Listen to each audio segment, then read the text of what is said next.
মই জেছিকা মুনি পোনপ্ৰথমে মই সকলোলৈ নৱবৰ্ষৰ শুভেচ্ছা জ্ঞাপন কৰিছোঁ আৰু আশা কৰিছোঁ আপোনালোকে ভালে কুশলে আছে।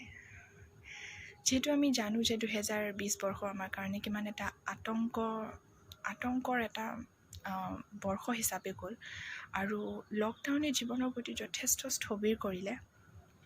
এই বছৰটোত আমি বহু বস্তু শিকিলোঁ, বুজিলোঁ, জানিলোঁ।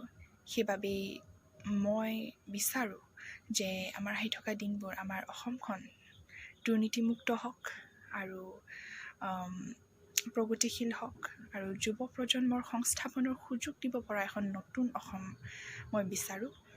আৰু যিহেতু মই সংগীত শিল্পী, সেইবাবে মোৰ নিউ ইয়েৰ ৰিজলিউশ্যন ক'বলৈ গ'লে এয়াই যে অধ্যয়নৰ লগত সংগীত সাধনাত মনোনিৱেশ কৰি সাংস্কৃতিক জগতত অধিক গুৰুত্ব প্ৰদান কৰিম বুলি মই ভাবিছোঁ। আৰু বৰ্তমান মই অসমীয়া আধুনিক গীতৰ এলবাম দেহা ঝক ঝক আৰু লগতে মৰিগাঁও জিলাৰ ওপৰত লিখা মান্যবৰ মনক বৰদলৈদেৱৰ এটি খুব ধুনীয়া বিহুসুৰীয়া গীত মৰিগাঁও জিলালৈ আহি চাবা আৰু দুটি তিৱা আধুনিক গীতৰ এলবাম অনতিপলমে প্ৰকাশ পাব।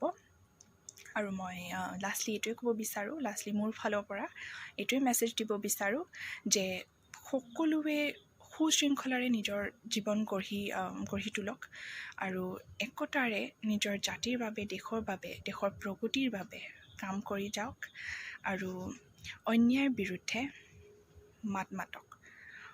বিৰুদ্ধে মাত মাতিবলৈ সাহস কৰক। মই সেইটোৱে ক'ম আৰু আৰু এবাৰ সকলোকে নৱবৰ্ষৰ আকৌ এবাৰ শুভেচ্ছা জ্ঞাপন কৰিছোঁ।